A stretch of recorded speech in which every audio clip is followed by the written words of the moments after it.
Hi everyone, welcome to Research MD. This is Dr. Pramil. Today, I work as a Chief Medical Officer in the United States, also an Associate Professor of Medicine. Today, our chief guest is the organization's Associate Chief Medical Officer and extraordinary, brilliant researcher, Dr. Vinod Nukala. So we're going to look at one of the recent scientific articles. A lot of people didn't know about it.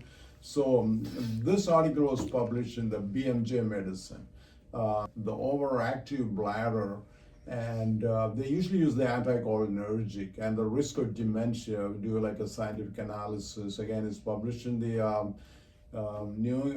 published in the BMJ Medicine, and let's recognize the authors. A lot of times we don't recognize the authors. Is the primary author Barbara Ian and the senior author Anthony Avery. Okay, just give credit to a great. It's a great study. So let's look into.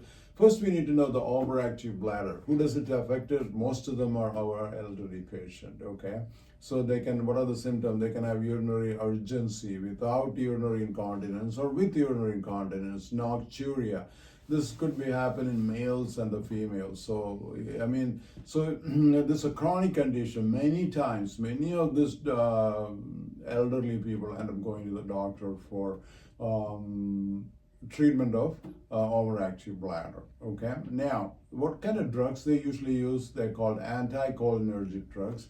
To manage this is the normal routine, usually like in the United States, the oxybutynin is the, if you look at almost every elderly patient, they've been seen to a doctor, I have seen many of them on oxybutynin. Now, how does this oxybutynin kind of works? Why are we concerned about the oxybutynin? It can cause the blood-brain barrier, and it can enter into the brain and cause plaque. And we know more plaque in the brain, it can increase the dementia risk, the memory issue, right?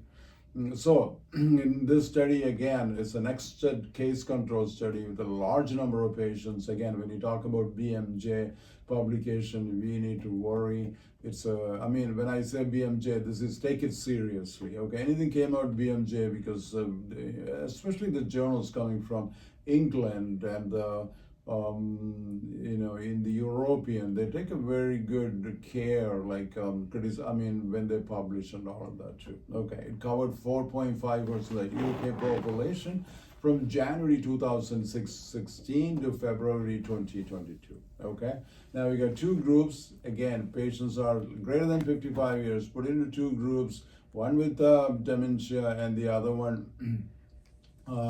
they're without dementia. They put a nested case control, just balance it out. So if you look at this study, and they looked at 13 years of data to see, what is what happened. Okay. Now let's look at the next slide. You got the study design and the follow-up. These patients, again, we followed up for almost. There's altogether, we look at from 13 to 16 years of the study window period from 2006 to 2022. Okay. Now, the anticholinergic drugs are prescribed. Almost 8.1% of the people in the study. Most common prescribed, I said, oxybutynin. Like in the United States, I've seen many of the patients on oxybutynin. Okay, that's the most common drug prescribed. Now, what is the finding of the study? Most important, oxybutynin, my friend, it is linked to dementia. Okay, so it's a substantial increase. Look at the, the odds ratio is 1.31, so most likely 31% more likely to have if you're using oxybutynin. And the odds ratio is very significant, 1.21 to 1.42. And 1.15 to 1.53 with the total standardized daily doses. The other drug commonly used in the United States, tolterodine tartrate. Again, that's also linked. And the other drug, sulfasalazine succinate. All three drugs. I know commonly oxybutynin is the number one drug.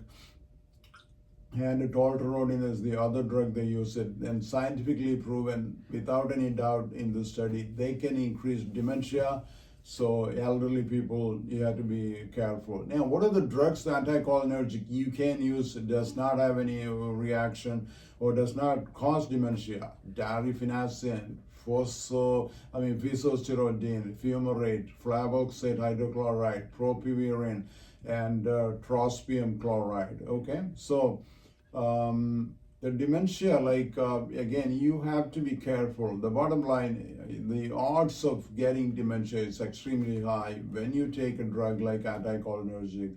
Elderly people, what's the most common thing we worried about? Our parents and our family members. You don't want them to have dementia, right? So you have to be careful. Next time, I think all of us have to be extremely careful, okay? Let's look at the strength of the study. It's a large number of people in the study. Long-term follow-up, we're talking from 13 to 16 years, and multivariate analysis. And they did the odds ratio. They did match something called a nested case control also. It's a very good thing. And limitation, we can say it's observational study, self-reported data, limited generalizability. Sometimes it could be, we just have to mention the limitation, but the strength outweigh in the study. Okay, so overall, the bottom line, anticholinergic is linked, especially the most common thing we use in the United States, they link to dementia. And so today we will ask Dr.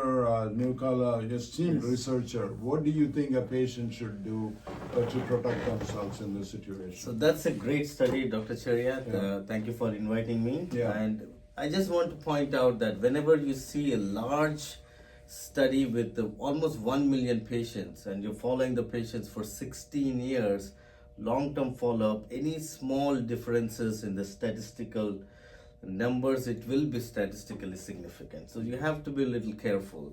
You're looking at 1 million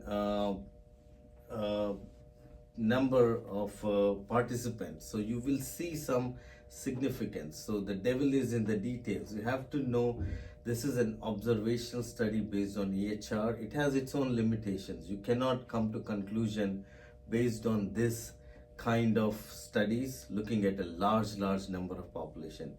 It has to be a randomized controlled double-blind study, then it is one of the best studies.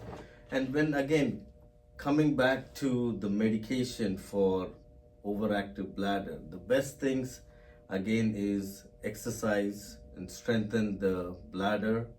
And I think that bladder retraining. Bladder retraining. Okay. And all what do you think about the botulinum injection? That is something, it's very promising. Yeah. I would say that is better than taking medications. Anticholinergic. Anticholinergic is associated with a lot of side effects. So this is a great study, but again, be cautious.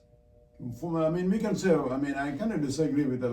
I prefer a large number of patients, and then when there is a smoke, there is a fire out there, okay? That's the approach we have to take. Be cautious, don't jump into the medication. Let's look at, a lot of times we forget the options of bladder retraining, right? It's not a drug. Anybody can do it, and just start working on it. How many of our physicians in the United States and all over the world, with the pharmaceutical industry and all of that, it's very hard not to prescribe medicine. But again, always, if there is something, let's say if you have blood pressure high, you should try to do a Mediterranean diet, exercise, and to bring it down. Don't jump into medication. You need to understand all medications have complication. Some medications have high risk of complication, especially in elderly patients. I'm worried, dementia at this point, be careful, that's what I'm saying. More randomized control study needed. Thank you so much for watching. We'll be back with another presentation. God bless. Please subscribe to our channel. We need to bring more presentations like this. Thank you, Dr. Newcalla, for joining us today. Thank you. God bless.